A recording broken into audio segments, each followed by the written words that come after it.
না চিনি আওয়ামী লীগ, না চিনি বিএনপি, না চিনি কোনো ছাত্র সংগঠন। মিথ্যা কথা বলবেন না। আমার গায়ে আঘাত এখনো আছে। সিঁড়ির নিচ থেকে লাঠি নিয়ে আমাকে আঘাত করছে, এখানে ঘুষি মারছে। তারা সবাই মাদ্রাসা ছাত্র, কাউকে ঢুকতে দিচ্ছে না। জামিয়া ইসলামিয়া দারুল উলুম মাদানিয়া যাত্রাবাড়ি বড় মাদ্রাসার ছাত্র। এখন আমি কোনো দল করি না, আমি সাধারণ একজন মুসল্লি হিসেবে আমি এখানে প্রতি শুক্রবার আসি জুমার নামাজ আদায় করতে। আমি কোনো দল করি না, না চিনি আওয়ামী লীগ, না চিনি বিএনপি, না চিনি কোনো ছাত্র সংগঠন। সুতরাং আমি একজন জনগণ, সেই হিসেবে এখন আমাদের পরিবেশটা সম্পূর্ণ নিরাপদ অবস্থায় ছিল। বারান্দায় কেউ নামাজ পড়ছে এবং সিঁড়িতে কেউ হাঁটাহাঁটি করছে, এরকম একটা শান্ত পরিবেশ। আমাদের ইতিপূর্বে যে আমাদের ইমাম সাহেব ছিলেন, তিনি হইল গভর্নডাঙ্গা মাদ্রাসার রুহুল আমিন সাহেব।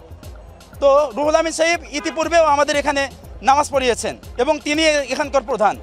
কিন্তু এই শান্ত পরিবেশটাকে তারা উশৃঙ্খল বানিয়ে ফেলে মুহূর্তের মধ্যে। কারা এসে আমাদের উপর হামলা চালায় আমরা সঠিক বুঝে উঠতে পারি না। আমি এটা বলতেছি, হ্যাঁ বলতেছি, যখন আতর্কিতভাবে হামলা চালায় আমাদের উপর আমরা বুঝে উঠতে পারি না, তখন আমাদের মধ্যে থেকে একজন ছাত্র দাঁড়িয়ে, তখন আমাদের মাদ্রাসার একজন ছাত্র দাঁড়িয়ে বলে, এই আমাদের ইমাম সাহেবকে তোমরা বসিয়ে তোমরা কি শুরু করেছো? আমাদের ইমাম সাহেব তারা তাকে বসিয়ে দিয়েছে এবং তারা যে আনকমন একজন লোক এনেছে, সুতরাং আমরা তাকে চিনি না, ইতিপূর্বে দেখেও নি। তারা আনকমন একজন লোক। এতদিন কোথায় ছিল? হ্যাঁ, এতদিন কোথায় ছিল? না, আমাদের ইমাম সাহেব তো প্রতি শুক্রবারে পড়ায়। শুরু থেকে ছিলাম, আপনি তো ভুল বলছেন। আপনারা এসি যে রুমটা, আমি উঁচু করে যখন ঢুকছি, সত্য কথা বলেন, আমার গায়ে আঘাত এখনো আছে। ডিজাইন, এলিগেন্স, বিউটি, সেরা পণ্য সবার জন্য জেভিকো। আমার গায়ে এখন আঘাত আছে। আমাকে ধরে বের করছে। মিথ্যা কথা বলবেন না। শুনেন, আমাকে শুনেন, বলবেন। আপনি চলে যান। একটু কথা বলেন, আমার কথা শুনেন। আপনি চলে যান, মিথ্যা কথা বলেন না। যখন আজান দিছে, আমি ভিতরে ছিলাম, আমি 11টায় আসছি।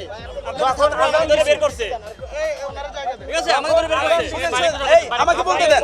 দেখুন, এর মধ্যে থেকে এসে উঁচু করে আমি ভিতরে ঢুকবো। মসজিদের ভিতরে যে এসি রুমটা, হুজুর যেখানে বক্তব্য রাখে, এখানে সাধারণ মুসল্লিরা ঢুকবো, আমি উঁচু করছি, আমি ঢুকবো। তারা সবাই মাদ্রাসা ছাত্র, কাউকে ঢুকতে দিচ্ছে না, কাউকে ঢুকতে নাই। উচ্ছৃঙ্খলা পরিবেশটা তারা নিজেরাই তৈরি করছে, করে পুরো মসজিদটাকে ভাঙচুর করছে। তার ছাত্ররা আপনার এই যে সিঁড়ির নিচ থেকে লাঠি নিয়ে আমাকে আঘাত করছে, এখানে ঘুষি মারছে। অনেক মুসল্লিরা মার খাইছে সাধারণ, কারণ একমাত্র সম্পূর্ণ মিথ্যা হয়েছে। শুনেন, আমার উপর যখন হামলা হয়েছে তখন আমি তাকে জিজ্ঞেস করি এবং পরিকল্পিতভাবে আসছে, শুরু থেকে ছিলাম এবং ওখানে অনেকগুলো ভিডিও হয়েছে, আপনারা দেখতে পারেন। পরিকল্পিতভাবে